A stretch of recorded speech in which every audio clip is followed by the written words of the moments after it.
നമസ്കാരം. യൂറോപ്പ് മലയാളി ജേണലിലേക്ക് ഏവർക്കും ഹാർദമായ സ്വാഗതം. യൂറോപ്പിലെ മലയാളികളുടെ അഥവാ പ്രവാസികളുടെ വിഷയങ്ങളാണല്ലോ നമ്മൾ ഈ യൂറോപ്പ് മലയാളി ജേണലിലൂടെ സംസാരിച്ചുകൊണ്ടിരിക്കുന്നത്.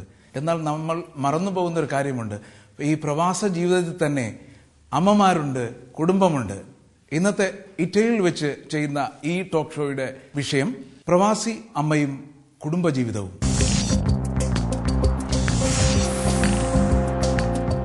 നമ്മൾ സാധാരണ പ്രവാസി എന്ന് പറയുമ്പോൾ പ്രവാസികളുടെ വിഷയങ്ങളാണ് സംസാരിക്കുന്നത്. പക്ഷെ നമ്മൾ മറന്നുപോകുന്ന ഒരു കാര്യമുണ്ട്. ഈ പ്രവാസികളോടൊപ്പം തന്നെ ഒരു കുടുംബമുണ്ട്, കുട്ടികളുണ്ട്. എങ്ങനെയുണ്ട് പ്രവാസി അമ്മമാരുടെയും കുടുംബത്തിന്റെയും ഒരു ജീവിതം? എന്നും എല്ലാ സംസ്കാരത്തിലും അമ്മ തന്നെയാണ് കുടുംബത്തിന്റെ അടിത്തറ. ഈ കുടുംബങ്ങളാണ് ഒരു സമൂഹത്തിന്റെ അടിസ്ഥാന ഘടകം. അമ്മ, അവൾ പ്രവാസിയായാലും സ്വദേശത്തായാലും അവളുടെ കടമകളും ഉത്തരവാദിത്തങ്ങളും സെയിം തന്നെയാണ്. അതിൽ വ്യത്യാസം വരുന്നില്ല. എങ്കിൽ കൂടി ഒരു സ്ത്രീ അവൾ പ്രവാസി അമ്മയാകുന്നതോടുകൂടി അവൾ വളരെയധികം പ്രതികൂല സാഹചര്യങ്ങളെ നേരിടേണ്ടി വരുന്നു. കാലാവസ്ഥ, ഭക്ഷണം, ജീവിതശൈലി, സംസ്കാരം എല്ലാറ്റിൽ നിന്നും മറ്റൊരു സംസ്കാരത്തിലേക്ക് എടുത്തെറിയപ്പെടുകയാണ്. അതായത് ഹസ്ബൻഡിന്റെ ജോലി ടൈം അഡ്ജസ്റ്റ് ചെയ്ത് ബാക്കി കാര്യങ്ങൾ ചെയ്യണം. അത്തരത്തിലുള്ള പ്രത്യേകമായിട്ട് ഒരു സാഹചര്യത്തിൽ ചെന്നപ്പെടുകയാണ്.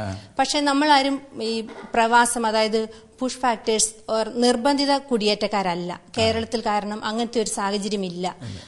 അവിടെ നിന്നും അഭയാർത്ഥിയായി പോരേണ്ട ഒരു ചുറ്റുപാടില്ല. എങ്കിലും ജോലിയുടെ അലഭ്യത, സാമ്പത്തിക പുരോഗതി, കുടുംബത്തിന്റെ ഉന്നമനം, അതിനുവേണ്ടിയാണ് നമ്മൾ ഇവിടെ എത്തിയിരിക്കുന്നത്, പുറപ്പെട്ടു പോരുന്നത് അവിടെ നിന്നും. അപ്പോൾ തന്നെ ഇവിടുത്തെ ചുറ്റുപാടുകളുമായിട്ട്, അതായത് ആ രാജ്യത്തെ നല്ല കാര്യങ്ങൾ സ്വീകരിച്ച് അവിടുത്തെ നല്ല കാര്യങ്ങൾ ഈ അമ്മയുടെ ജീവിതത്തിൽ ഇൻഫ്ലുവൻസ് ചെയ്യുകയും വ്യക്തിത്വ പുരോഗതി ഉണ്ടാകുന്നതോടു കൂടിയിട്ട് ആ കുടുംബത്തിനും സമൂഹത്തിനും പുരോഗതി കൈവരിക്കാനും കഴിയുന്നുണ്ട്. അപ്പൊ നമ്മളിവിടെ നാട്ടിൽ നിന്ന് വിവാഹം കഴിച്ചിട്ടാണോ വന്നത്, അതോ നാട്ടിൽ ഇവിടെ വന്നിട്ടാണോ വിവാഹം കഴിച്ചത്? ഇല്ല, ഞാൻ ഇവിടെ വന്ന് 4 വർഷം കഴിഞ്ഞ വിവാഹം കഴിച്ചത്.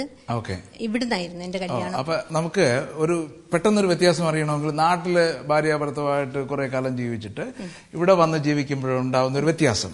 ഞാൻ നാട്ടിൽ കല്യാണം കഴിച്ച് 1 വർഷം കുടുംബജീവിതം നയിച്ച് ഇവിടേക്ക് എത്തിയതാണ്. അപ്പോൾ അതിനിടയിൽ 3 മാസമുള്ള ഒരു കുട്ടിയെ ഇട്ടിട്ട് പോരുക എന്ന് പറയുന്നത് വളരെയധികം ബുദ്ധിമുട്ടുള്ള ഒരു കാര്യം തന്നെയാണ്. പക്ഷേ നാട്ടിലാക്കിയിട്ട് പിന്നെ പപ്പ ഉണ്ടായിരുന്ന ഒരു ഇതും പിന്നെ നമ്മുടെ മാതാപിതാക്കളും ഒക്കെ ഉള്ള ഒരു ഇതുകൊണ്ട്, പക്ഷെ പുറത്തു പോകുക എന്നുള്ളത് എന്റെ ഒരു വലിയൊരു ആഗ്രഹമായിരുന്നത് കൊണ്ട് നാട്ടിലായിരുന്നപ്പോ ജോലി ഉണ്ടായിരുന്നു. പക്ഷെ പുറത്ത് കിടക്കണം എന്നുള്ളൊരു വല്ലാത്തൊരു ആഗ്രഹം അത് ചെറുപ്പത്തിലേ എന്നിലുണ്ടായിരുന്നു. ചെറുപ്പത്തിലെ എല്ലാവർക്കും ഇതുണ്ടോ എന്നുള്ളതാണ് ഞാൻ ആലോചിക്കുന്നത്. അതറിയില്ല, പക്ഷെ അങ്ങനെ ഒരു ആഗ്രഹം അതറിയില്ല. ചിലപ്പോ ഞാനും വിചാരിക്കാറുണ്ട് ചെറുപ്പത്തിലെ അങ്ങനെ ഒരു ആഗ്രഹം എല്ലാവർക്കും ഉണ്ടോ എന്ന്. പക്ഷെ ഞാൻ ആ ആഗ്രഹത്തെ മുൻനിർത്തിക്കൊണ്ട് 3 മാസമുള്ള കുട്ടിയെ, അതും പാലൂട്ടുന്ന കുട്ടിയെ ഒരമ്മ നാട്ടിലാക്കി പോരുക എന്ന് പറയുന്നത് വേദനകരമായ ഒരു കാര്യം തന്നെയാണ്. പക്ഷെ ഇങ്ങോട്ടേക്ക് ഇവിടെ എത്തിയിട്ട് വീണ്ടും നമ്മള് എന്താ പറയാ, എന്റെ ഒരു അനുഭവം പറയുകയാണെങ്കിൽ കുട്ടി നാട്ടിലായതിന്റെ ബുദ്ധിമുട്ട് വേറെ. പാല് കൊടുക്കാൻ പറ്റുന്നില്ല എന്നുള്ളതാണ് ഒരു അമ്മയെ സംബന്ധിച്ചിടത്തോളം ഏറ്റവും വേദനകരമായ ഒരു കാര്യം. അപ്പൊ ഒത്തിരി ഞാൻ ബുദ്ധിമുട്ടിയിട്ടുണ്ട് എന്ന് പറയുകയാണ്. അതായത് ഒത്തിരി സഫർ ചെയ്തിട്ടുണ്ട് ആ കാര്യത്തെക്കുറിച്ച്. പക്ഷെ ജീവിതത്തിൽ പല സഹനങ്ങളും നമ്മൾ പലതും സഹിച്ച് മുന്നേറുകയാണ്. ഒറ്റയ്ക്കായി എന്നുള്ളൊരു തോന്നൽ ഇല്ലാതെ നമ്മുടെ ആഗ്രഹമാണ് നമ്മുടെ മുന്നിൽ നിൽക്കുന്നത്. അതുകൊണ്ട് ഓരോ പടവുകൾ, ഞാൻ എന്റെ അടുത്ത് പറയുകയാണെങ്കിൽ ഓരോ പടവുകളും അങ്ങനെ ചവിട്ടി മുന്നേറി 1.5 വർഷം കഴിഞ്ഞപ്പോ അപ്പൊ നമ്മുടെ ഏറ്റവും ഒരു ഉദ്ദേശം അമ്മയായിരിക്കുമ്പോൾ നമ്മുടെ കുടുംബം നമ്മുടെ ഒപ്പം ഉണ്ടായിരിക്കണം എന്നുള്ളത് വലിയൊരു ഉദ്ദേശം തന്നെ. അപ്പൊ പിന്നെ അവരെ ഒന്നിപ്പിക്കുക എന്നുള്ളതാണ് നമ്മുടെ അടുത്ത ലക്ഷ്യം. ആ ലക്ഷ്യത്തിന് വേണ്ടി അതോടൊപ്പം നമ്മുടെ കുടുംബത്തെ പലതരത്തിലും സഹായിക്കണം എന്നുള്ളൊരു ഉദ്ദേശം ഒക്കെ ഉണ്ട്. പക്ഷെ അടുത്ത നടപടി നമ്മുടെ കുടുംബം ഒന്നിപ്പിക്കുക എന്നുള്ളത്. അതുകൊണ്ട് ആ കുടുംബം ഒന്നിപ്പിക്കാൻ വേണ്ടി എത്രയായാലും 1.5 വർഷം കഴിഞ്ഞപ്പോ എനിക്ക് എന്റെ മകനെയും കെട്ടിയവനെയും ഇവിടെ കൊണ്ടുവരാൻ പറ്റി. ഇപ്പൊ ആ മകൻ ഇവിടെ എന്റെ കൂടെ ഉണ്ട്. അവൻ ഇവിടെ അതിനുശേഷം ഇവിടെ പഠിച്ചു. പലവട്ടം പിന്നെ നമുക്ക് ആ സാഹചര്യത്തില് പെട്ടെന്ന് തന്നെ നമുക്ക് പലതും അഡ്ജസ്റ്റഡ് ആവാൻ ബുദ്ധിമുട്ടായതുകൊണ്ട് 1 2 പ്രാവശ്യം അവനെ മോനെ നാട്ടിൽ നിർത്തേണ്ടി വന്നു. കാരണം നമ്മൾ ജോലിയുമായിട്ട് പിന്നെ ഇഴുകി ഇത് ചെയ്യണം, അഡ്ജസ്റ്റഡ് ആവണം. അപ്പൊ ചുരുക്കി പറഞ്ഞാൽ ഓരോ സ്റ്റെപ്പും നമുക്ക് ഇങ്ങനെ മാനസിക സംഘർഷങ്ങൾ തന്നുകൊണ്ടിരുന്നു. കാരണം ഇന്നത്തെ സാഹചര്യവും അന്നത്തെ സാഹചര്യവുമായിട്ട് ഒത്തിരി പറയുമ്പോ അന്ന് നമ്മള് ഞാൻ എന്റെ ഒരു അനുഭവം പറയുകയാണ്. അത് മറ്റുള്ളവർക്ക് അത് നല്ലതാകുമോ ഇല്ലെന്ന് അറിയില്ല. അന്ന് എഴുത്ത് മുഖേനയാണ് പലതും നമ്മൾ ബന്ധപ്പെട്ടുകൊണ്ടിരുന്നത്. ടെലിഫോൺ സൗകര്യങ്ങൾ വളരെയധികം കുറവാണ്. അപ്പൊ ഞാൻ വന്ന സാഹചര്യത്തിലൊക്കെ ഒരുപക്ഷെ 1.5-2 മണിക്കൂറൊക്കെ നിൽക്കേണ്ട വന്നിട്ടുണ്ട്, ഒന്ന് ഹസ്ബൻഡിനൊന്ന് കേൾക്കാൻ വേണ്ടിയിട്ട്. കാരണം അത്രയും ക്യൂ നിന്നിട്ടായിരിക്കും നമുക്ക് കുറഞ്ഞ ചെലവില് അതായത് ഫോൺ വിളിക്കാൻ പറ്റുന്ന ഒരു സാഹചര്യം. ഇന്നതല്ല കണ്ടീഷൻ, ഒത്തിരി മാറി. നമുക്ക് പക്ഷെ കണ്ട് സംസാരിക്കാം, ഇന്ന് നമുക്ക് കണ്ട് സംസാരിക്കാം. വിദേശത്ത് വരുമ്പോഴേ ഇപ്പൊ പറയുന്നു ഇറ്റലിയിലെ ഓരോരുത്തരുടെ ജീവിത സാഹചര്യങ്ങൾ പറയുമ്പോ അതിന് കഴിയാൻ പറ്റാത്ത ഒരു ഗ്രൂപ്പ് ആൾക്കാരും ഇല്ലേ? അങ്ങനെ ജീവിക്കേണ്ടി വരുന്നുണ്ട് നമുക്ക്. അത് നമ്മുടെ സാഹചര്യങ്ങളാണ്. ചിലപ്പോൾ നമ്മൾക്ക് ഇവിടെ കൊണ്ടുവന്ന മക്കളെ താമസം, വിദ്യാഭ്യാസം, സാമ്പത്തികം ഇതെല്ലാത്തിനെയും ബാധിക്കുന്നുണ്ട്. ചില സമയത്ത് നമ്മൾക്ക് മക്കള് നാട്ടില് പഠിച്ച് ഇങ്ങോട്ട് കൊണ്ടുവരാൻ പറ്റുന്നില്ല, അല്ലെങ്കിൽ അങ്ങനെയുള്ള ബുദ്ധിമുട്ടുണ്ടാവുന്നുണ്ട്. അതുപോലെ തന്നെ മക്കൾ ഇവിടെ പഠിക്കുമ്പോഴായാലും ഇവിടത്തെ സംസ്കാരത്തിൽ കൂടെ മക്കൾ ജീവിക്കാൻ ശ്രമിക്കുന്നുണ്ട്. ഈ സംസ്കാരവും നമ്മുടെ നാട്ടിലെ സംസ്കാരത്തിൽ കൂടെ മക്കൾക്ക് ഏത് സംസ്കാരത്തിൽ കൂടെ ജീവിക്കണം, ഇതാണ് ഇവരുടെ ചിന്ത. അല്ല, അവരുടെ ചിന്തയാണോ നമ്മുടെ ചിന്തയാണോ? അല്ല, നമ്മുടെ ചിന്ത. അവര് ആ ഒരു ചിന്തയിൽ അവർ ജീവിക്കുമ്പോൾ നമ്മൾ അതിന്റെ സംഘർഷം അനുഭവിക്കുന്നുണ്ട്. അവരെ സംബന്ധിച്ചോളം അവര് ജനിച്ചു വളരുന്നു, അവരൊരു കൾച്ചർ കണ്ടു പഠിച്ചു വരുന്നു, വീട്ടിൽ വരുമ്പോൾ വേറൊരു കൾച്ചർ കാണുന്നു, അമ്മ പറയുന്നു ഡാ അത് ചെയ്യരുത്, അപ്പൊ ബാക്കി ഫ്രണ്ട്സ് എല്ലാം അത് ചെയ്യുന്നു എന്ന് പറയുന്ന ഒരു മാനസിക സംഘർഷം അവരും അനുഭവിക്കുന്നില്ലേ? അവരും അനുഭവിക്കുന്നുണ്ട്. അതല്ല, ഇടയ്ക്ക് സമയത്ത് നമ്മൾ നാട്ടിൽ ചെറുപ്പത്തിൽ നമ്മൾ നാട്ടിലാക്കി പോകുന്നു, കുറെ കഴിഞ്ഞതിന് ശേഷമാണ് നമ്മൾ മക്കളെ ഇങ്ങോട്ട് കൊണ്ടുവരുന്നത്. എന്നെ സംബന്ധിച്ച് വരികയാണെങ്കിൽ ഞാൻ മകളെയൊക്കെ കൊണ്ടുവന്നത് കുറച്ച് കഴിഞ്ഞതിന് ശേഷമാണ്. അവിടെ ഒരു വിദ്യാഭ്യാസം +2 ഒക്കെ കഴിഞ്ഞ് ഇങ്ങോട്ട് ഒരുവിധം സെറ്റിൽ ആയിട്ടാണ് വരുന്നത്. അവിടെ കഴിഞ്ഞിട്ടാണ് ഇങ്ങോട്ട് വരുന്നത്. പക്ഷെ ഇവിടെ വരുമ്പോൾ അവർ ആ ടീനേജ് പ്രായമാണ്. ഇവിടെ വരുമ്പോൾ ഇവർക്ക് എന്താ ചെയ്യേണ്ടത്? ഇത് എടുക്കണോ? നാട്ടിലുള്ള സംസ്കാരത്തിൽ കൂടെ പോകണോ?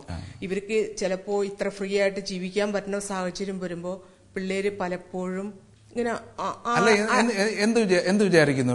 ഒരു കുട്ടി ഇവിടെ ജനിച്ചു വളർന്ന് ഇവിടുത്തെ സംസ്കാരത്തിൽ ഇങ്ങനെ വളർന്നു വരികയും നമ്മളോടൊപ്പം നിന്ന് പോവുകയും ചെയ്യുന്നതാണോ നല്ലത്? പെട്ടെന്ന് ടീനേജ് സമയത്ത് ഇവിടെ കൊണ്ട് ഒരു കുട്ടിയെ കൊണ്ടുവരുന്നതാണോ നല്ലത്? അല്ലല്ല, ചെറുപ്പം മുതൽ നമ്മുടെ കൂടെ ജീവിച്ചു പോകുന്ന ഒരു കുടുംബമാണ് ഞങ്ങൾ അമ്മമാരായാലും ഞാൻ തിരിച്ചു വരാം. ഞാനൊരു 35 വർഷമായിട്ട് ഇവിടെ ജീവിക്കുന്ന ഒരാളാണ്.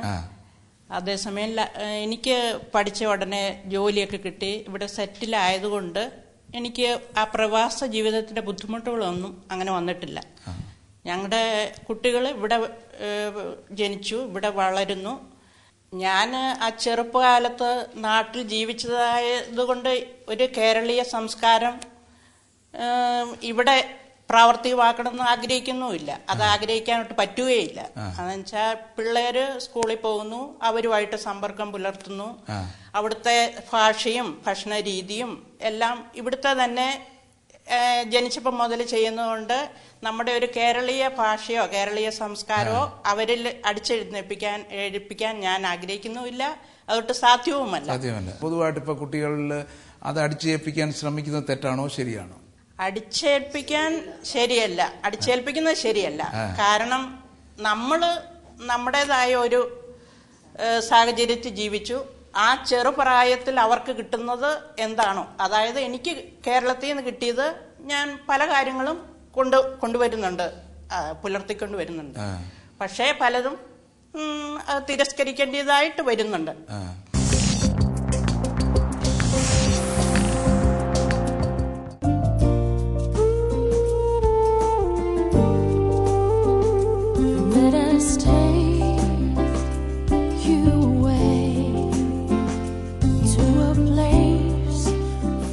യുകെയിലെ ഏറ്റവും വിശ്വാസയോഗ്യമായ travel agency Anand travels. Hello, എന്തു പറ്റി? വീടെല്ലാം നാശമാക്കി. അതാണ് ഞാൻ പറഞ്ഞത്, ഇങ്ങനെ ആർക്കെങ്കിലും കൊടുക്കരുതെന്ന്. ഹോം കണക്റ്റിലേക്ക് കൊടുത്താൽ നിങ്ങളുടെ പ്രോപ്പർട്ടി മെയിന്റനൻസ് ചെയ്യും. അത് മാത്രമല്ല 1-ാം തീയതി നിങ്ങളുടെ റെന്റ് നിങ്ങളുടെ ബാങ്കിൽക്ക്. നിങ്ങളുടെ പ്രോപ്പർട്ടിക്ക് guarantee. Home connect. Call us on 0208 472 7020. ഇനി എനിക്ക് തരാൻ സ്ഥലമുണ്ടോ? മന്ത്രിമുഖ്യ വാമന, ഈ ലോകത്ത് എത്ര സ്ഥലം വേണം നിങ്ങൾക്ക്? sistermove.com ഒന്ന് ക്ലിക്ക് ചെയ്താൽ മതി വാമന. ആണോ? sistermove.com. Think property, think us.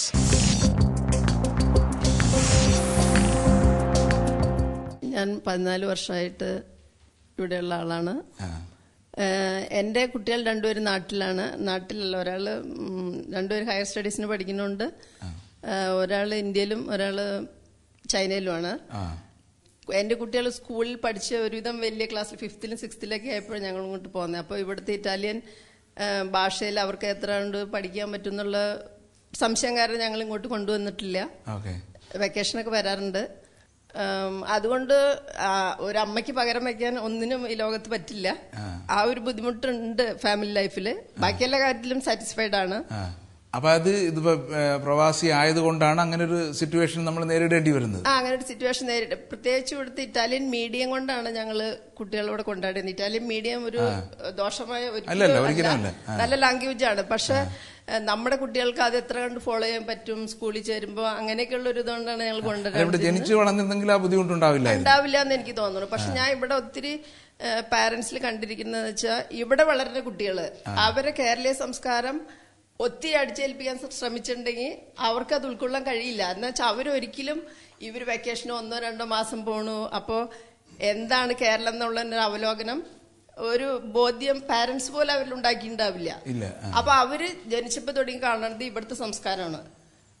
അതിൽ നിന്ന് അതേസമയം പാരന്റ്സിന്റെ ഉള്ളില് എപ്പോഴും നമ്മൾ എത്ര കണ്ട് അവർ ഇറ്റാലിയനാകാൻ ശ്രമിച്ചാലും നമ്മൾ കേരളക്കാരാണ്. നമ്മുടെ ആ മലയാളി സംസ്കാരം നമുക്ക് കിഴങ്ങും മീൻകറിയും കിട്ടണം. അപ്പൊ ഇവിടെ ഒത്തിരി പാരന്റ്സ് ഞാൻ കണ്ടിരിക്കുന്നത് സ്കൂളിലായാലും അവര് 2 വർഷം ഇവിടെ സ്കൂളിംഗ് ചെയ്തിട്ട് 2 വർഷം കഴിയുമ്പോഴേക്കും എന്റെ മോളാണ് ഇവിടുത്തെ സംസ്കാരം കണ്ടുപഠിക്കണം എന്നിട്ട് ഉടനെ അങ്ങോട്ട് ഷിഫ്റ്റ് ചെയ്യും. അത് കഴിഞ്ഞ് 3 വർഷം കഴിയുമ്പോഴേക്കും ഇങ്ങോട്ട് കൊണ്ടുവരും. അതായത് ഞങ്ങള് അവരെ മിസ് ചെയ്യണമെന്നുകൊണ്ട് ഇങ്ങോട്ട് കൊണ്ടുവരും. അപ്പൊ അവർക്ക് ഇവിടെയും ഇല്ല അവിടെയും ഇല്ലാത്തൊരു സിറ്റുവേഷൻ. അങ്ങനെ ഒത്തിരി പാരന്റ്സ് കുറെ കഴിയുമ്പോഴത്തേക്ക് കുട്ടികളെ സ്വന്തമായിട്ട് സംസാരിച്ചു തുടങ്ങുന്ന അവസരം പറയുമ്പോൾ നിങ്ങൾ ഏതെങ്കിലും ഒന്ന് തീരുമാനിക്കും. വലിയ വിഷയമുള്ള അപ്പൊ അവിടെ ചെന്നാൽ അവർക്ക് ഫോളോ ചെയ്യാൻ പറ്റില്ല. അവിടെ നല്ല സ്റ്റാൻഡേർഡിലുള്ള ഇംഗ്ലീഷ് മീഡിയം സ്കൂളിൽ ചെല്ലുമ്പോൾ ഇവിടുത്തെ ഇറ്റാലിയൻ മീഡിയത്തിൽ നിന്ന് പോകുന്ന കുട്ടികൾക്ക് അത് പാരന്റ്സ് ഒരിക്കലും ശ്രദ്ധിക്കില്ല. അവരുടെ ഇഷ്ടത്തിന് കുട്ടികൾ അങ്ങോട്ട് ഷിഫ്റ്റ് ചെയ്യുന്നു ഇങ്ങോട്ട് ഷിഫ്റ്റ് ചെയ്യുന്നു. പക്ഷെ ഇവിടെ കുട്ടികളെ കൂടെ നിർത്തുന്നവരെ ഞാൻ അപ്രീഷിയേറ്റ് ചെയ്യണം. അല്ല, അവിടെ ഇപ്പൊ വലിയ കോമ്പറ്റീഷൻ ആണ്. 1 വയസ്സാവുന്ന കൊച്ചിനെ കണക്ക് പഠിപ്പിക്കുകയാണ് അവര്. കണക്കും ഹിന്ദിയും എല്ലാം കൊച്ചിനെ പറഞ്ഞു പഠിപ്പിക്കുക. അപ്പൊ ഞാൻ ഇവിടെ ഒത്തിരി കുഞ്ഞു പിള്ളേരെ 1 മാസമൊക്കെ ആയാലും അവര് നാട്ടിൽ കൊണ്ടാക്കണമെന്ന് ഞാൻ പറയും. നിങ്ങൾക്ക് പരമാവധി നിങ്ങളുടെ കൂടെ നിർത്താൻ പറ്റുന്നിടത്തോളം സഫർ ചെയ്ത് നിർത്തണം. എന്ന് വെച്ചാൽ ഇത് മിസ് ചെയ്ത് ഒരിക്കലും തിരിച്ചു കിട്ടില്ല. തീർച്ചയായിട്ടും അവര് അവിടെ നാട്ടിൽ കൊണ്ടാക്കി അവരെ ഗ്രാൻഡ് പാരന്റ്സ് ഒക്കെ ആയിരിക്കും നോക്കുന്നത്. അപ്പൊ ആ ശിക്ഷണം കൊടുക്കാനോ ഒന്നും ചിലപ്പോ കഴിയാണ്ട് വരും. പിന്നീട് ആ കുട്ടി വലുതായി കഴിയുമ്പോ കുട്ടിക്ക് നമ്മളോട് നിൽക്കാൻ സമയം കാണില്ല. അവർ ഹയർ സ്റ്റഡീസിനൊക്കെയാണ് വേറെ രാജ്യങ്ങളിലേക്ക് പോവായിരിക്കും. നമ്മളിവിടെ റിട്ടയർഡ് ലൈഫായിട്ട് അങ്ങോട്ട് ചെല്ലുമ്പോ അവർക്ക് നമ്മളോട് നിൽക്കാൻ സമയം കാണുന്നില്ല. അങ്ങനെ ഒത്തിരി പ്രോബ്ലംസ്. യഥാർത്ഥത്തിൽ ഈ ആദ്യത്തെ ഒരു 10-14 വയസ്സ് വരെയുള്ള സമയം വെരി പ്രഷ്യസ് ആണ്. അതെ, മാക്സിമം നമ്മളോട് നിർത്താൻ പറ്റണമെങ്കിൽ അതാണ് ഏറ്റവും വലിയൊരു കാര്യം. എത്ര സഫർ ചെയ്താലും ഒത്തിരി സാമ്പത്തിക ബുദ്ധിമുട്ടുകളും കാര്യങ്ങളെല്ലാം ഉണ്ടാവും. എന്നാലും നമ്മൾ ട്രൈ ചെയ്യുന്നതാണ് എനിക്ക് എല്ലാ പ്രവാസി അമ്മകളോടും പറയാനുള്ളത്. അതായത് എന്റെ അനുഭവത്തിൽ നിന്നാണ് ഞാൻ പറയുന്നത്. നമ്മൾ മലയാളികളാണല്ലോ, അപ്പൊ മലയാളം കഴിയുന്നത് വീട്ടില് പറഞ്ഞ് പഠിപ്പിക്കണവരെ. കുട്ടികൾ മാതാപിതാക്കളുടെ ഒപ്പം നിൽക്കണം എന്ന അഭിപ്രായക്കാരിയാണ് ഞാൻ. കാരണം എനിക്ക് 2 കുട്ടികളാണുള്ളത്, 2 ആൺകുട്ടികള്. അവര് ജനിച്ചതിന് സ്കൂളിൽ പഠിക്കുന്ന സമയം മുതൽ അവന് ഇംഗ്ലീഷ് മീഡിയത്തിലാണ് തുടങ്ങിയത്. ഇംഗ്ലീഷ് മീഡിയത്തിൽ വിട്ടു ഇവിടെ. കാരണം മാസം ഒരു 800 യൂറോ ലാസ്റ്റ് ആയപ്പോ അതിന് അധികം കൊടുക്കണം, ഭക്ഷണം ഇല്ലാതെ. ഇംഗ്ലീഷ് മീഡിയത്തിൽ പഠിപ്പിക്കാൻ കാരണം നാട്ടിൽ കൊണ്ടുപോയി ഇംഗ്ലീഷ് മീഡിയത്തിൽ ചേർക്കാം എന്നുള്ള ഉദ്ദേശത്തോടു കൂടിയായിരുന്നു. എന്നാൽ നാട്ടിലുള്ള അഡ്മിഷൻ, അതിനുള്ള ബുദ്ധിമുട്ടുകളെല്ലാം കൂടി വന്നപ്പോൾ പിന്നീട് ഞങ്ങളോട് കൂടെ നിർത്തണമെന്നുള്ള ആശയം വന്നു. അപ്പൊ ഇത് കുട്ടികളെ നാട്ടിൽ കൊണ്ടുപോയി പഠിപ്പിക്കണമെന്ന് ഒരു വിദേശ മലയാളി ഇത് ആഗ്രഹം കൊണ്ടാണ് അവർ ഇംഗ്ലീഷ് മീഡിയത്തിൽ വിട്ട് പഠിപ്പിച്ചു. ഇറ്റാലിയൻ ഭാഷയ്ക്ക് ഇല്ലാതെ പഠിപ്പിച്ചു. നമ്മൾ നാട്ടിൽ ചെന്നിട്ട് ഒരു അഡ്മിഷൻ ശ്രമിക്കുമ്പോൾ നടക്കുന്നില്ല എന്നുള്ളതാണ്. അത് നടക്കുന്നില്ല, വലിയ തുക ചോദിക്കുന്നു. പിന്നെ ഇവിടെ നമ്മള് ഞങ്ങൾക്ക് 2 പേർക്കും ജോലി ഇല്ലായിരുന്നു. ഹസ്ബൻഡ് ഇവിടെ പഠിച്ച് നഴ്സിംഗ് ജോലി തുടങ്ങി. അപ്പോൾ എന്റെ വരുമാനം മാത്രമേ ഉണ്ടായിരുന്നുള്ളൂ. അതിനുശേഷം അവനെ ഇംഗ്ലീഷ് മീഡിയത്തിൽ കുറച്ച് വിട്ടു. ഒരു 4 വർഷത്തോളമായി.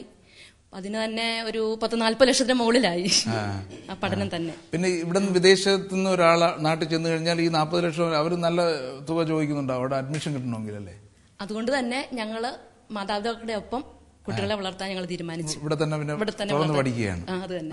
ഭാഷയുടെ കാര്യം പറഞ്ഞാൽ ഇവിടുത്തെ ഇറ്റാലിയൻ നമ്മള് കമ്പൽസറി ആയിട്ട് ഇവിടുത്തെ സംസ്കാരമായിരിക്കുമ്പോ ഇവിടുത്തെ ഭാഷ ഇവിടെ ജോലി ചെയ്യുമ്പോ അത് 35 വർഷമായെന്ന് പറഞ്ഞില്ലേ ഇവിടെ വന്നിട്ടില്ലേ? അതെ അതെ. അപ്പൊ പിന്നെ അതായിട്ട് തീർന്നു. അതുകൊണ്ട് എനിക്ക് ഇവിടെ ജീവിക്കുന്നത് വലിയ ബുദ്ധിമുട്ടായിട്ട് ഒരിക്കലും തോന്നിയിട്ടില്ല. പിന്നെ കുട്ടികളിൽ ഒരു പ്രശ്നമുള്ളതെന്ന് വെച്ചാൽ നാട്ടിൽ പോകുമ്പോ അവർക്ക് സംസാരിക്കാൻ പറ്റുന്നില്ല, അവർക്ക് അതിനോട് വലിയ താല്പര്യമില്ല. അപ്പൊ അങ്ങനെ വരുമ്പോ നമ്മുടെ അടുത്ത തലമുറയ്ക്ക് നാട്ടിൽ പോകാനുള്ള നമ്മൾ ഈ കഷ്ടപ്പെട്ട് അവിടെ കുറെ പെരേടൊക്കെ വാങ്ങിയിട്ട് കാണുമല്ലോ, റബ്ബറൊക്കെ കാണുമല്ലോ അല്ലേ? ഇല്ല, ഇതൊക്കെ ആര് നോക്കും? അല്ല, അവര് ഞങ്ങളങ്ങനെ നാട്ടിൽ പോകാനുള്ള അങ്ങനെ ഒരു നാളത്തേക്കുള്ള ഒരു ചിന്ത മനസ്സിൽ വെച്ചിട്ടില്ല. പിള്ളേരെ കൂട്ടത്തിൽ വളർത്തുക എന്നുള്ള ഒരു കഷ്ടപ്പെട്ടാണെങ്കിലും പിള്ളേരെ കൂട്ടത്തിൽ നിർത്തി, മറ്റുള്ളിടത്തൊന്നും വിട്ടില്ല. അപ്പൊ ഞങ്ങള് ഇവിടെ സെറ്റിൽ ആകുകയാണ് ചെയ്തത്. പിന്നെ വെക്കേഷനൊക്കെ പോകും. വെക്കേഷന് പോകുമ്പോ നമ്മളിപ്പോ നേരത്തെ പറഞ്ഞതുപോലെ ഇവിടുത്തെ ലാംഗ്വേജ് ഇറ്റാലിയൻ ഭാഷയാണ്. അപ്പൊ കേരളത്തിൽ ചെന്ന് കഴിഞ്ഞാൽ അവർക്ക് ഇറ്റാലിയൻ ഭാഷയൊന്നും അറിയത്തില്ല. അങ്ങനെ വരുമ്പോ കുട്ടികൾക്ക് ബുദ്ധിമുട്ടുണ്ടാവാറുണ്ട്? കുറച്ച് ബുദ്ധിമുട്ടുണ്ട്.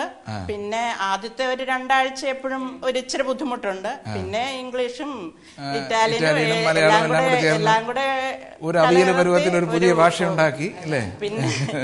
പിന്നെ ഞങ്ങള് കൂട്ടത്തിലുള്ളത് കൊണ്ട് വലിയ പ്രശ്നമില്ല. പിന്നെ അവർക്ക് നമ്മള് മലയാള ഭാഷ സംസാരിക്കുമ്പോൾ മനസ്സിലാകും, തിരിച്ച് ഇറ്റാലിയൻ ഭാഷയിൽ ചെയ്യുന്നേ ഉള്ളൂ, തിരിച്ചു പറയുന്നത്. അങ്ങനെ ഒരു ബുദ്ധിമുട്ടുണ്ട് കുട്ടികൾക്ക്. അടുത്ത ഭാവി തലമുറ ഞങ്ങളുടേത് ഇച്ചിരി ബുദ്ധിമുട്ടായിരിക്കും.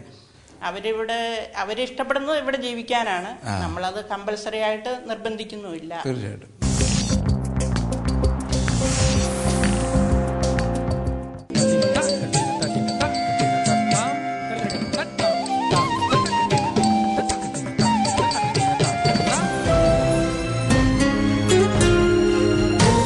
Puravankara, the art of development.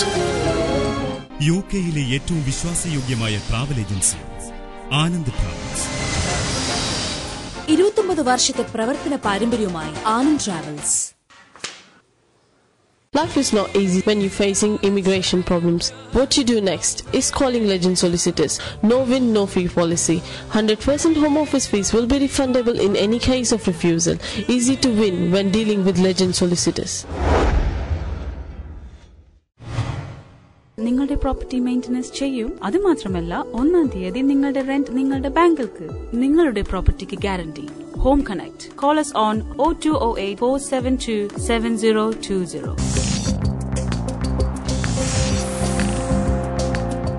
യൂറോപ്പിലെ മിക്ക രാജ്യങ്ങളിലും പോകാറുണ്ടല്ലോ. അപ്പൊ എനിക്ക് മനസ്സിലാവുന്ന വെച്ചാല് അപ്പൊ ഈ യൂറോപ്യൻ രാജ്യങ്ങളിൽ വന്നിരിക്കുന്നവർ UK കാര്യമല്ല പറയുന്നത്. UK ഇംഗ്ലീഷ് ആയതുകൊണ്ട് വലിയ കുഴപ്പമില്ലാതെ പോകുന്നുണ്ട്. മറ്റു രാജ്യങ്ങളിൽ ഈ പേരൻസ് ഫോർ എക്സാമ്പിൾ ഇറ്റാലിയൻ ഭാഷ ഒന്ന് ബ്രഷപ്പ് ചെയ്യുന്നത് ഒരുപക്ഷെ മക്കളോട് സംസാരിച്ചിട്ടായിരിക്കും. അപ്പൊ അതുകൊണ്ട് പേരൻസിനെയും കുറ്റം പറയാൻ പറ്റത്തില്ല, കുട്ടികളെയും കുറ്റം പറയാൻ പറ്റില്ല. വീട്ടിലെങ്കിലും നമ്മളൊന്ന് സംസാരിച്ച് ഒന്ന് പഴകാമല്ലോ, കുട്ടികളെ ഒന്ന് പഠിക്കാമല്ലോ എന്ന് വിചാരിക്കുന്ന ഒരുപാട് അമ്മമാരും. നാട്ടിൽ പോയിട്ട് അവര് പറഞ്ഞു അവർക്ക് അവിടുത്തെ കുട്ടികളായിട്ട് ഒട്ടും കമ്മ്യൂണിക്കേറ്റ് ചെയ്യാൻ പറ്റില്ല. വെച്ചാൽ അവര് ഇവിടെ വീട്ടിലും ഇറ്റാലിയനിലും സംസാരിക്കുന്നത്. അപ്പൊ അവിടെ ചെല്ലുമ്പോ അവര് മലയാളം അല്ലെങ്കിൽ ഇംഗ്ലീഷ് സംസാരിക്കുന്നു. ഇവർക്ക് ഇംഗ്ലീഷ് അറിയൂല. അപ്പൊ അവര് ഒത്തിരി സഫർ ചെയ്യാണ്. അത് ഈ പാരന്റ്സ് കണ്ടറിയണം. അവർക്ക് അല്ല, പേരൻസ് എങ്ങനെ പേരൻസിനെ കുറ്റം പറയാൻ പറ്റും? പേരൻസ് ഇറ്റാലിയൻ നല്ലപോലെ പഠിച്ചില്ലെങ്കിൽ അവരെ ജോലി പോകും. ഇറ്റാലിയൻ വേണ്ടല്ലോ, ഇറ്റാലിയൻ സ്കൂളിൽ പഠിക്കണ്ടല്ലോ, മലയാളം പറഞ്ഞു പഠിപ്പിക്കുന്നവര്. അല്ല, ഞാൻ പറയട്ടെ, അവർ വീട്ടിൽ വന്നല്ലേ അവർക്ക് സമയം കിട്ടുന്നുള്ളൂ. കൊച്ചുങ്ങൾക്ക് ഇറ്റാലിയൻ നല്ലപോലെ അറിയാം. അപ്പൊ അവരുമായിട്ട് ഇറ്റാലിയൻ ഭാഷയിൽ സംസാരിക്കുന്നു. എന്നാൽ എന്റെ ജോലി സ്ഥിരപ്പെടുമല്ലോ എന്ന് വിചാരിച്ചിട്ടാണ് അവരത് ചെയ്യുന്നത്. മലയാളം വന്നാൽ അതിനെ പറ്റി അവയർ ആക്കണം കുട്ടികളെ എന്നാണ് ഞാൻ പറയാനുള്ളത്. പലരെയും നമുക്ക് കുറ്റം പറയാൻ പറ്റുന്നില്ല. അവരും ഡിലമയിലാണ്. ഞങ്ങൾക്ക് മലയാളം പഠിപ്പിക്കണം, പക്ഷെ എന്റെ ഇറ്റാലിയൻ ഞാൻ എവിടെ പ്രാക്ടീസ് ചെയ്യും? അമ്മ എന്ന് പറഞ്ഞ പണ്ട് കവികളൊക്കെ വാഴ്ത്തി പാടുന്ന ഒരു പ്രത്യേക ഒരു പിന്നെ എന്തോ പറയുന്ന അവസ്ഥയാണ് അമ്മ എന്നുള്ള ഒരു അവസ്ഥ. പക്ഷെ അതിൽ നിന്നൊക്കെ നമ്മുടെ നാട്ടിലെ ഇതൊക്കെ അനുസരിച്ച് നോക്കുകയാണെങ്കിൽ ഒത്തിരി മാറിപ്പോയി. അമ്മയുടെ ആ മെന്റാലിറ്റി, എങ്ങനെ കുട്ടികളോട് പെരുമാറുന്നു, വീട്ടില് പിന്നെ ഒരു എന്തുവാ നല്ലൊരു പിന്നെ മാതൃക നൽകേണ്ട ഒരു വ്യക്തി അമ്മ. പിന്നീട് ഒരു സ്ത്രീയിൽ നിന്നാണ് അമ്മയാകുന്നത്, അമ്മായിയമ്മയാകുന്നത്. അങ്ങനെ പല ഗ്രേഡായിട്ട് പല അവസ്ഥകളിലേക്കാണ് ആ സ്ത്രീ മാറിക്കൊണ്ടിരിക്കുന്നത്. പ്രത്യേകിച്ചും പിന്നെ ഇപ്പം നാട്ടിൽ തന്നെ ഇപ്പം ഞാൻ നെറ്റിൽ നിന്ന് ഒരു ന്യൂസ് ഞാൻ വായിക്കാനിടയായി. ഒരു കുട്ടിയുടെ 22 വയസ്സുള്ള ഒരു കുട്ടിയുടെ അവസ്ഥയാണ്. നാട്ടിൽ നിന്ന് കിട്ടിയ ഒരു അമ്മയുടെ സ്നേഹത്തിന്റെയും ആ പരിപാലനയുടെയും മാതൃക ഉൾക്കൊണ്ട് ജീവിച്ച ഒരു 22 വയസ്സുകാരിയുടെ ഒരു തിരുവനന്തപുരത്തുള്ള ഒരു കുട്ടി അശ്വതി എന്ന് പറയുന്ന എടുത്തു പറയേണ്ട ഒരു കാര്യം തന്നെയാണ്. കാരണം ഒരു അമ്മ കൊടുത്ത ആ സ്നേഹത്തിന്റെ ഇതിൽ നിന്ന് വന്നിട്ടുള്ള ഇപ്പൊ നാട്ടിലായാലും ഇപ്പൊ പ്രവാസി അമ്മയായാലും നാട്ടിലുള്ള അമ്മയായാലും നമ്മൾ എങ്ങനെ എന്നാ ഉദ്ദേശിക്കുന്ന കുട്ടിയുടെ ദൂരെയാണേലും ഇപ്പൊ അപ്പൊ ആ കുട്ടി അമ്മയിൽ നിന്ന് കിട്ടിയ ആ ഒരു ഇതാണ്, പരിപാലനയാണ്, പട്ടിണിയിൽ നിന്ന് കിട്ടിയ ആ സ്നേഹം കൊടുത്തിരുന്നു. അതിൽ നിന്ന് പറഞ്ഞ ആ കെയറിങ് അതൊക്കെ കൊണ്ടാണ് ആ കുട്ടി റെയിൽവേ സ്റ്റേഷനുകളിലൊക്കെ 22 ലോ കോളേജിൽ പഠിക്കുന്ന ഇതിന് LLBക്ക് പഠിക്കുന്ന. പക്ഷെ ആ കുട്ടി ഇന്ന് പൊതിച്ചോറ് അമ്മ വെച്ച് കൊടുക്കുന്ന പൊതിച്ചോറുകളും അതിന് കിട്ടുന്ന സ്റ്റൈപ്പൻഡും കൊണ്ട് കൊണ്ടുപോയി പൊതിച്ചോറുകളുടെ റെയിൽവേ സ്റ്റേഷനുകളിൽ വിളമ്പുന്ന ഒരവസ്ഥയെന്ന് കാണുന്നു. ആ കുട്ടിക്ക് ആ പൈസ കൊണ്ട് അതിന്റെ ഫാമിലി സെറ്റപ്പ് കെയർ ചെയ്യാം. പക്ഷെ അത് പൊതിച്ചോറുകൾ വിളമ്പുന്ന റെയിൽവേ സ്റ്റേഷനിൽ ഇതിന്ന് ഒരു അമ്മയിൽ നിന്ന് കിട്ടിയ ഒരു പാഠമാണ്. പക്ഷെ അത് പറയാൻ ഫാമിലിയാണ് ഏറ്റവും വലിയ സ്കൂള് നമ്മുടെ. അത് നമുക്ക് എല്ലാവർക്കും അറിയാവുന്ന. പക്ഷെ അത് പലപ്പോഴും ജീവിച്ചു വരുമ്പോ എല്ലാരും മറക്കുന്ന ഒരു കാര്യം തന്നെയാണ്. ജീവിച്ച ഓരോ ദിവസവും മറന്നു പോകുന്ന ഒരു കാര്യമാണ്. പ്രവാസിയായ ഒരു അമ്മ ഇപ്പൊ ഇറ്റലിയിൽ ലോകത്തിന്റെ എവിടെ പോയാലും ഇപ്പം കുട്ടിയെ കൊണ്ടുവരാൻ ഒന്നിച്ച് താമസിപ്പിക്കാൻ പറ്റുന്നില്ല, സ്നേഹം കൊടുക്കാൻ കെയർ തരുന്നില്ല. ഓക്കെ, അതൊക്കെ ജീവിതാനുഭവം എല്ലാവർക്കും പറ്റിയെന്ന് വരത്തില്ല. ഒരു എവിടെ അമ്മ ജോലിക്ക് പോകുന്ന അവിടെ കുട്ടിയെ ഫാമിലിയെ അവിടെ സെറ്റിൽഡ് ആക്കാനായിട്ട് പറ്റാത്ത അവസ്ഥകളുണ്ട്. പക്ഷെ അത് പറ്റാത്ത ഒരമ്മ അത് വേറെ കാര്യങ്ങൾ അപ്പം എനിക്ക് എന്ത് ചെയ്യാൻ പറ്റും എന്റെ ഫാമിലിക്ക് വേണ്ടിയെന്ന് നോക്കണം. ഫോൺ വിളിച്ച് ഇന്നത്തെ അമ്മമാര് എന്തുവാ എല്ലാവരും അല്ല കേട്ടോ, ചിലരുണ്ട് പറയുന്ന അവരുടെ ആ സ്നേഹം കൊടുക്കാൻ അവർ പറയുന്നത് ഫോൺ വിളിച്ചിട്ട് നീ അവിടെ പോയോ, ആ ക്ലാസ് കൂടിയോ, അല്ലെങ്കിൽ അത് ചെയ്തോ. കുട്ടിക്ക് ഓൾറെഡി കുട്ടി ഇതായിട്ട് പ്രഷർ കൂടിയിരിക്കുക സ്കൂളിലെ കാര്യങ്ങളും അവിടുത്തെ ഫാമിലി അറ്റ്മോസ്ഫിയർ ഇതൊക്കെ കൊണ്ട്. പിന്നെ അമ്മ ദൂരെയായിരിക്കുന്ന അമ്മ ഫോൺ വിളിച്ചിട്ട് കുട്ടിയോട് നീ അത് ചെയ്യുന്നുണ്ടോ ഇത് ചെയ്യുന്നുണ്ടോ, കുട്ടിക്ക് സ്നേഹം കൊടുക്കാൻ മറന്നു പോകുന്ന ഒരവസ്ഥയെന്ന്. അതുകൊണ്ട് കുട്ടി കൂടെ ഉണ്ടാകണം എന്ന് ഉദ്ദേശിച്ച് അത് വലിയ കാര്യമാണ്. കുട്ടി കൂടെ ഉണ്ടായാൽ തന്നെ ആ കുട്ടിയെ എങ്ങനെ വളർത്തണം എന്നാണ് നമ്മൾ നോക്കേണ്ടത്. നമ്മൾ കൂടെ ഇല്ലെങ്കിലും കുട്ടികൾ നാട്ടിലാണെങ്കിലും അവരുടെ സംസാരിക്കുമ്പോൾ അതിലൂടെ ഒരു മാതൃസ്നേഹം കൊടുക്കണമെന്നാണ് ഒത്തിരി ശ്രദ്ധിക്കേണ്ടതുണ്ട്.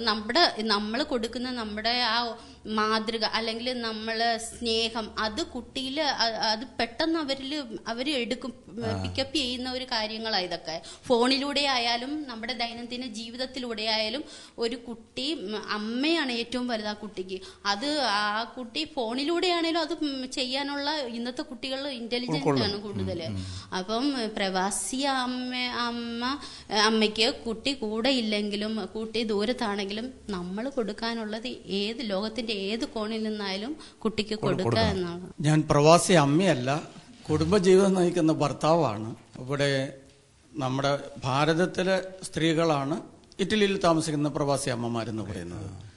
42ാം ഭരണഘടന ഭേദഗതി ഉണ്ടാകുന്നത് വരെ ഇന്ത്യയിലുണ്ടായിരുന്ന അമ്മമാർക്ക് യാതൊരു ആനുകൂല്യങ്ങളും കാര്യങ്ങളും മെറ്റേണിറ്റി സർവീസ് ഒന്നും അത്ര സുലഭമായി ലഭ്യമല്ലായിരുന്നു. അതുപോലെ 2010 സ്ത്രീകൾക്ക് 33% വോട്ടവകാശമൊക്കെ തന്ന് സ്ത്രീകളെ അംഗീകരിക്കാൻ തുടങ്ങിയത് ഈ വൈകിയ വേളയിലാണ്.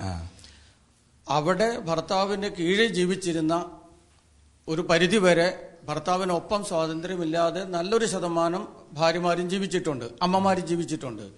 മറിച്ച് ഇപ്പോ ഇവിടെ ഇരിക്കുന്ന ഈ അമ്മമാർ ജീവിക്കുന്നത് ഇങ്ങനെ നിയമങ്ങളുടെ സമ്മർദ്ദമില്ലാതെ തന്നെ സ്ത്രീക്കും പുരുഷനും തുല്യമായ അവകാശങ്ങളും ആനുകൂല്യങ്ങളും അവസരങ്ങളുമുള്ള ഒരു സമൂഹത്തിലാണ്.